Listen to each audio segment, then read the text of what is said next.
إثيوبيا يوم لما سيف بتشيس ديرو أنا ردي بوليس تلين كيجيبو إثيوبيا بيرمو ولي فعلا تراني أما أرارمون دير كمان ولي أرار سوكم gaafiiwwan hawaasni Oromoo biyya UK jiraatan obbo Jowaar Mahaammadiif guyyaa irraan kana dhiyeessan obbo Jowaar Mahaammad illee deebii kenneef gabaabinatti kan isin biraan geenyu ta'a kabajamtoota jaalatamtoota dhaggeeffattoota keenya bagana gaan dhuftanii isiniin jecha turtiin waliin taasisaa isiniin jenna. Gaafiin gaafa nagama gaafiin barbaade kaasee ture garuu yoo tokko naa eeyyamtan Jawaariin dubbisuu barbaade wanna biraa isintiin dhiyeessu yoo naa eeyyamtan Jawaar bichaa dubbisuu barbaade. Karaa gabaabaa. Jawaar bichaa dubbisuu barbaade wanna biraa samis maa asuma dubbisuu barbaade. Amma dubbiin mataa laaffisee gaafiin gaafannee Jowaar maqaan harka fuudhaa dhiifama naa godhaa jedhee Jowaar Mahaammad dubbifataatiin jira. Gama biraatiin mucaan dhimma gaafii obboleeyyan keenya biyya Saawud Arabiyaa keessatti rakkataa jiranii ilaalchisee ijoollee murtiin irratti dabarte waan akkasii gaafii gaafatee dhimma isaa irratti illee obbo Jowaar Mahaammad deebii kenneetii jira. Ijoolleen tun ijoollee dhalootaa naannoo takkaatii miti. Kutaalee Oromiyaa hunda. Mootummaan naannoo Oromiyaatis haa ta'u aktiivistoonnis miidiyaalee gurguddaan akka barbaachisaa ta'etti sagaleen taaneef. Jidduutti sagaleen taa'amee turee fi yeroo sagaleen taa'amuuf murtiin du'aa irraa dhaabbattee turte sagalee paawara goonaan lammaffaa immoo torbaan kana keessa murtii du'aa irra murteessaniiti ijoollee nama 45 ilmaan Sikoomandoo, ilmaan Harargee, ilmaan Walloo, ilmaan Jimmaatii fi ilmaan Shawaafaa nuufetti keessa jira. Ijoollee nama 45 murtii du'aatii eeggata barbaachisaa yoo ta'e illee sirkii isaanii harkaa qabna isin dhageessisuu dandeenya. Namoota kanaas dhaabbata mirga dhala namaa adda addaa wajjin waliin galuudhaan akkamitti ijoollee tanaaf sagalee taana.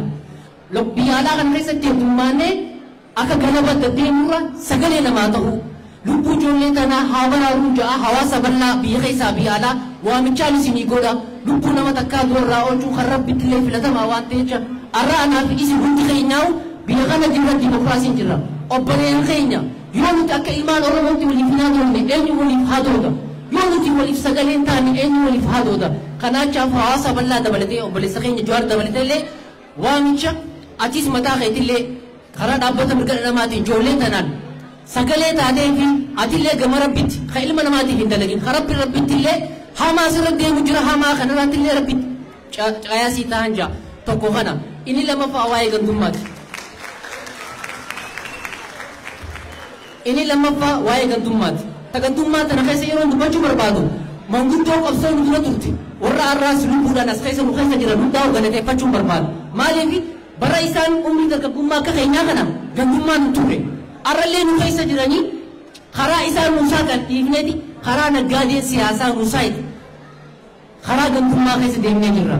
Yaa jara keenyaaf haalaan bakka deemnutti qophii qopheessu hundaa'u kutaalee ilmaan Oromoo hundaa'u waliif fidanii qophii qopheessu. Akka Oromummaatti hojjaa dhaabbachuu bakka isteetii irrattis haa ta'u bakka hundaatu namni ganda hundaa yoo wal keessatti argame tokkummaa keenyaaf illee gaarii wanni kun biyya kan dabra waa'ee gandummaa bakka hundaa'u dhaabbachuu qaba. Walgahii amma booda godhatullee Jawaar ifaa ifattiin sitti himaa ilataa naannoo takkaa qofan godhatiin ati Oromoo guutuudhaati arra durallee Jawaar marfamee gaafa jaaniin kutaa Oromiyaa guutuu sitti hirmate malee kutaa tokko qofaa miti. Dhimma kana akka obboleessattiin siidhaama dhimma kanaan dubbachuu barbaadu. Gaafiin sadaffaa moo namoonni ani nama siyaasaati ijoollummaan siyaasaa keessatti guddadhee ABO na guddise. Waa'ee siyaasaa ni hubadha. Ilaalchi amma waliin jiru ilaalchi Itoophiyaanummaa fi Oromummaati. Ilaalchi Itoophiyaanummaa kana dhugaa waan ati daleetes haqa keessiif hin dubbadha. Si dura namni Itoophiyaa biyya jedhamtu akka bineensa laalaa ture Itoophiyaanummaa dhalaa siif fudhachiise. Herreeduun isaa Itoophiyaanummaa akka bineensa laaluu dhaabee jira. Kana siif hin kaaya. Garuu Itoophiyaan tuni bu'uureffamni isaatu dhiiga hayyoota Oromoo ajjeesuudhaan. Atis dheeytee Haayilee Fidaa osoo bara sana seenaa isaa yoo dubbiftee dhaabbatu Itoophiyaanummaa irraa osoo jaanii lubbuu dhabe. Jeneraal Taaddasaa Birruu ministeera biyyattii ta'eeti hammeenya Itoophiyaanummaa kana harkee qabsoo mooraa Oromoo dabalame. Atis akka ilma Oromoo tokkotti Itoophiyaanummaan sun waan lubbuullee si kabachiifti si qofaa miti. Nama si jala deemullee lubbuu kabachiifti. Kaampii Itoophiyaanummaa keessa Oromiyaa keessatti as deebiin siin jaa. Tokko lammaffaa kaampiin Itoophiyaan tuni nuti fi Itoophiyaan Oromoo wajjin dirree lola irratti wal baranne dirree lola irratti wal gaggeessina. Dirree karaa qalamaatiin wal gaggeessinaa sana sammuu sana keessaa kan itti yaaduu qabda.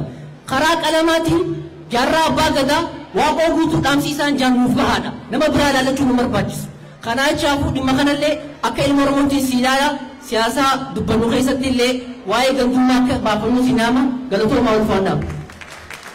Hayyee galatoomaa duraan dursee obboleessi kenna Jawaariin si arguuf hedduu gammadaadha. Akkasuma du'arraa haftee kitaaba barreessitee uummata keetiin ga'uudhaaf baga Rabbi si gargaare ifaajee kitaaba barreessuun qabu nama kitaaba dubbisitu beeka. Kanaaf baga milkooyte siin jechuu barbaada. Kanatti aansee hawaasa kanaa wanti jechuu barbaadu rakkoon biyya san keessa jiru akka warri mootummaa nutti himullee miti. Akka Jawaar faa nutti himanillee oli. Hawaasni keenya rakkoo guddoo keessa jira. Kana nama biyya san dhaqee deemeetu argaa jechuudha. Akka fakkeenyaatti achumaanis hawaasa sanii yoo sagalee ta'uuf taate hawaasa tokko ka mootummaallee hin beekne ka uummanni illee hin beekne tokkoon isinitti hima. Uummanni kun Arsii Bahaa aanaa Shirkaa fi godina Baalee aanaa Gaarfaa gidduu kana jiraata. Uummanni kun walumaa galatti bu'uuraalee misoomaa jedhan jireenya isaa keessatti argee hin beeku. Karaan qabu, mana barnootaan qabu, dhaabbilee fayyaan qabu. Waggaa tokko waan caaluuf qaamni hidhate waraanni bilisummaa Oromoo naannoo san jira jedhamuudhaan gama Baaleetiin aanaa Gaarfaatti waraanni waabee irratti marsee gamanaan ammoo akka isaan gara Arsiitti ol hin baane uummata kana waraanni marsee waraanni gidduu kanatti qabe. Uummanni kun uumama isaatti horsiisee bulaadha lafa gammoojjii irra jiraata. Waan silaa oomishatu kana yookaan achi guyyaa lama deemee magaalaa Gaarfaa geeffata yookaan ammoo gamana dhufee Arsii magaalaa gara Bobeessaa geeffata. Uummanni kun waan oomishate kana akka ol hin geessine waraanatu loolu.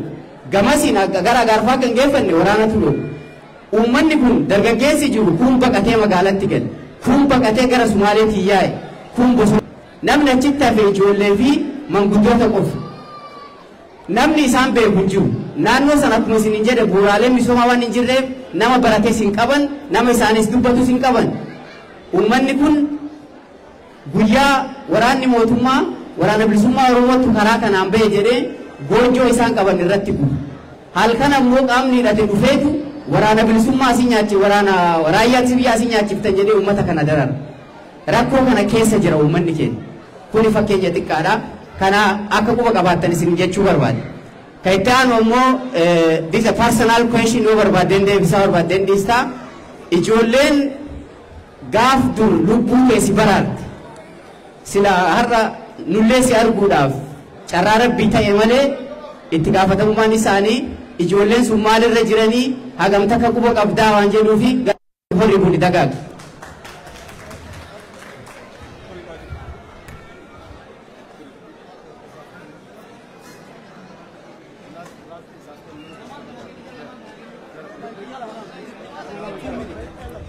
Laal dhiifama akka mul'atan dhiifama sagaleen koo yoo michuullee ta'uu dhabe maayikii wajjin Jawaar dura baga nagaan dhufte gaafii kiyyaaf jecha Maraaraa Guddinaa tokkorraan ka'a Oromoo sodaa irraa bilisoomsinee garaa irraa bilisoomsuu dadhabnee jedhe. Please waan kana maaliif waan kana jedhe rakkoo yeroo ammaa kana hawaasa keenya keessatti namni bahee dhimma wayii fixachuu dadhabe jireenyi qaala'insa rakkoo hawaasan keessa jirtu atuu ni beekte namni sitti himu. Kanaaf namni biyya keenyaa ifii wal dararaa jira. Waan kana namni keenya akka nama siyaasaatti akka nama waan tokko dhaamsee sagalee atarra sirraa taatu achitti daldee achitti deemee onlaayinii bakka maratti namni waan kan laatu. Namni keenya waan kanarraa akkamitti baratee wal miidhuu sanirraa dhaabbachuu danda'a. Namni keenya sodaan qabu warra dhugaadha. Garuu sababa garaatiif jecha wal miidhaa jira namni keenya ofirratti. Kana jechuun barbaadaa gaafii qabu obboleessi kiyya tokko taasise gaafii biraa waa'ee kolodariiti. Waa'ee kolodarii kanaatillee irraa barreessaa jira.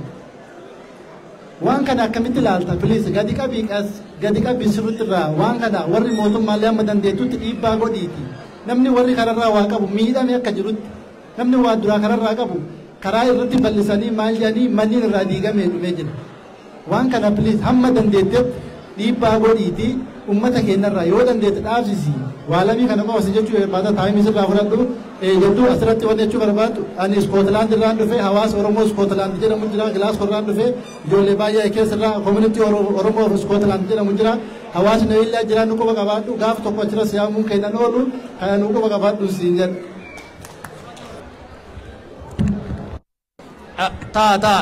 Taati cuma bakka taa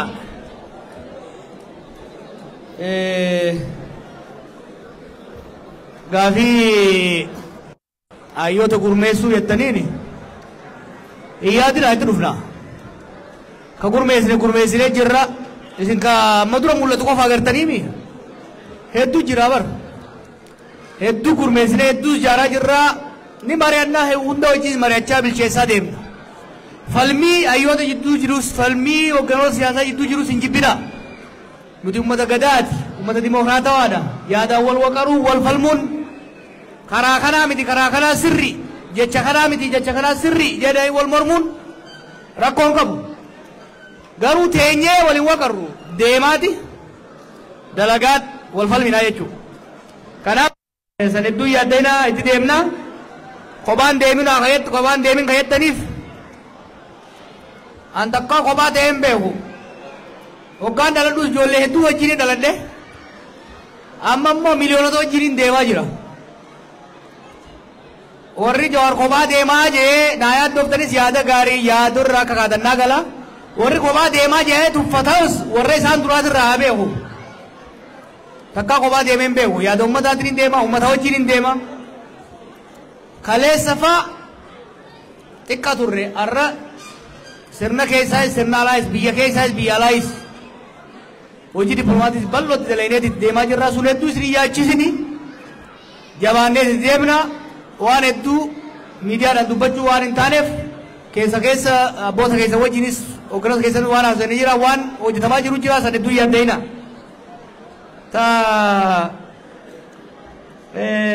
dhimma ilmaan Oromoo suutii waan hedduu nama gaddisiisu biyyoota Arabaa kana keessa namni Oromoo qofti gara miliyoona olii jira ka Itoophiyaa kaa waggaa walitti dabalamu probably miliyoona 2-3 ta'uu danda'a ka mana hidhaa keessa cinqamu qofa osoo hin ta'in kammaan dalaguu sadarkaa gabrummaarra jira bakka hedduutti kana ka mudate waa lamarraayi tokkoffaa ijoolleen tunii hoggaa gara biyyoota sanii ergaman leenjii gahaa hin kennamuuf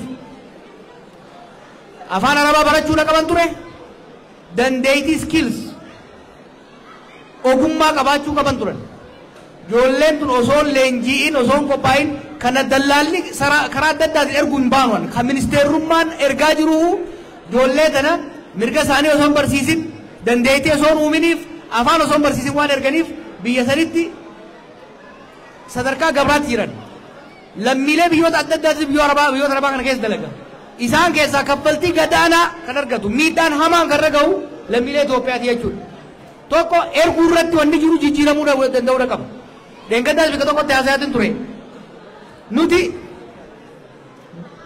humna namaa ekspoort godhuun dirqamanuuf garuu humni namaa nuti ekspoort goonu sun ka kwaalitii takkaahuu qulqulliin isaa camaa ta'e dandeettii afaanii kan qabu dandeettii ogummaa kan qabu ta'uu danda'uudha qaba jechuudha gaafa akkas ta'e achitti mirgi isaanii kabajamaaf kaffaltiin kafalamuuf illee wayyata rakkoon lammataa hojii gara ministeera haajaa alaatii fi embaasiitiin laafachuudhaati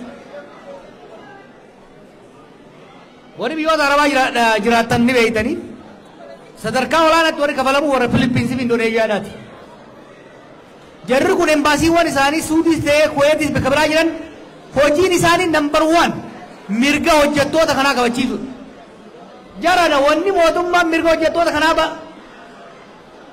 kabachiisuu qabuuf doolaara isaantu fida amma doolaara biyya alaatii galu jaan kana kasin ergitan xiqqa ka Ameerikaa irraa ergamus xiqqa dachaan hedduun ka biyya Arabaatii dhufu mana beeytanii doolaarri guddaan Itoophiyaa dhufu ka bunaatiis ka caalu ka gargaarsa faranjiitiis ka caalu ka isin ergitanis ka caalu dachaa hedduudhaan maallaqa ijoolleen tuni biyyoota Arabaa keessatti dha ture jechuudha mootummaan kuni ka lubbuun keessa jirtuun maallaqa ijoolleen tun gara biyyaa maatii isiitiif ergituun mootummaan irraa fayyadamaa jira ijoollee sanarraa mirga ijoollee tanaa kabachiisee maallaqni isaan argatan galiin isaan argatan akka wayyaa'u gochuun faayiduma mootummaa kanaati jechuudha. Gaafa dura gallisan gaafa Dr. Roqnaan ministeera Hajaa Alaa ture yaalii gogodamaa ture leencollee gaafa achi ture hanga tokko yaalaa ture. Garuu qajeelfamni sirriin rakkoon jiru Itoophiyaan yeroo ammaatti tarsiimoo fi imaammata Hajaa Alaa akka hin qabne beektanii Itoophiyaa has no foreign policy. Ijuu dunuunfatanii oofuu jiran. Ambaasadoota ogaa yaaman gaqqabaniiti beekun biliijnichi kararra ijaaran kana agarsiisanii torbaan lama turisanii ergan. Ambaasadoonni nu achi ergan gargaartonni achi ergan ka afaan beekan ka aadaa beekan ka seera biyya sanii beekan ka ummata biyya sanii wajjin dalaguu danda'an. Hojiin ambaasadara Suudii jiru takkaa'u Kuwait jiru takkaa'u Beirut jiru bakka adda addaa jiru nambar waan ka ta'uu qabu mirga ijoollee kanaati jechuudha. Sani asitti yoo anis isinis hamma dandeenyetti dhageettii qabnuun kara qabnuun waan dandeenyu lubbuu ijoollee kanaa baraaruu fi warra kaanis gargaaruudhaaf waan dandeenyu ni goona. Gurbaan na gaafate sun gara offlaayiniitiin naquun namitti odeeffannoo ol jijjiirree waan ajjatamuu qabu waliin mari'annaa jechuudha. Gaafiin biraa ilaalcha Itoophiyummaa fi ilaalcha Oromoo dhiiroo ani irratti bulisitti illee kijibu. Itoophiyaa fi Oromoo waliif haallaa turanii amma araaramuun dirqama. Wali araarsuu qabna. Itoophiyaan ta Oromummaas, Amaarummaas, Tigrummaas, Somaalummaas, Walaayitummaas keessa calaqqisiiftu akka taatu godhuun dirqama. Adda adda deemuun nama tokkoof illee hin fayyadu. Adda deemuun illee hin dandeenyu wali araarsuun dirqama. Haana fudhadhaa yoo hadhaa ishuu kanarra buusaa dirqama kun. This is a must. Wanni akkasitti hin danda'amu kun. An waan isinii ta'uun isinitti waan isin gammachiisu miti. Ani entertainer yookiin bashannansiisaa keessanii miti an hoogganaa keessanii. Hoogganaan waan ummataa ta'u dubbata. Waan ummataa ta'u dalaga malee waan ummata harka dho'isiisu takkaa'u ziis goosisu san hin barbaadu. Wanni Oromoodhaa ta'u ummata keenyaa ta'u waan ammarra keenya qabachuu miidhaan maqaa Itoophiyaatiin nurrattis maaliin jechuun jira jituu kana. Akkuma kalees maqaa Itoophiyaatiin nuti miidhamaa jirru har'a ijoolleen nuti akka warra baafne maqaa Itoophiyaatiin saba biraa miidhaa jiran. Kun jibba farra Oromoo akkuma kalee nuti maaliif barra Itoophiyaa bara haraam nuti taateeti miti. Takka Baaybilii takka Quraanni haraam nuti hin goone. Miidhaa maqaa Itoophiyaatiin nurra gahaa tureetitu Itoophiyaa nu jibbisiisa. Har'a maqaa Itoophiyaatiin miidhaa saboota adda addaa irra gahu Itoophiyaa osoo hin ta'in Oromoon akka jibbamu godhaa jira jechuudha. Kanaaf har'a Amaaraaf kan falmuu qabu, Tigraayif kan falmuu qabu, Somaaleef, Walaayitaaf kan falmuu qabu adda durummaan Oromoodha. Ifiif jecha jechuudha. Kanaaf Itoophiyaa fi Oromummaa walii araarsaa eenyummaan biyyoolessaa sabdaneessummaa biyyattii kan calaqqisiisu akka ta'u saboonni immoo keessatti eenyummaa isaanii kabajamee fi wal kabajanii walii beekanii walqixxummaadhaan akka jiraatan gochuun barbaachisaa ta'a jechuudha. Waan onnee nama tuqu dubbate mucaan waa'ee shirkaa dubbate sun rakkoon uummataa ta mootummaan jehuusaati jedhu olii si jeemi awwaaniin beekuu fi ragaan qabu osoo noo isin hime biyyaa gubata. Waan namni keenya keessa jiru Salaaletti waan namni keenya keessa jiru Wallagga Bahaatti waan namni keenya keessa jiru Gujiitti waan namni keenya keessa jiru Arsii Bahaatti Arsii Lixaatitti Shawaa Bahaatitti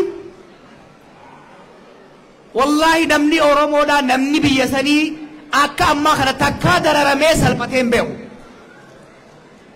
Kuni ijoollee ammaan gora jirtu waan mormuufi miti. It's a fact. Mee keessattuu warri biyya alaarraa biyya san dhayitan abbaa feetan deeggara mootummaa deeggara yoo barbaaddan garuu Finfinneef Adaamaaf dirree dhawaa teessaniin deeggarina. Yoo sodaattan miilaan Adaamaadhaa bahu sodaateeti Adaamaa ta'ee mootummaa faarsa kijibaan. Boosan dhaquu hin danda'u banni kijibaa. Sodaree dhaquu hin danda'u. Gabba'uu hin danda'u. Maaliif? Tokkotu takka milishaatu miila isa cabsa takka qacaakkaatu harkisee fuudhee deeman. Namni keenya dur gabroomaa ture. Hidhamaa ture. Bayee galuu nu magala ture. Arra bayee hoggaa galu bar. Salphinni irra ga'u. Akka fedhan cabaqan akka fedhan tuman. Sangaarraa qalatan sangaarraa gurguratan.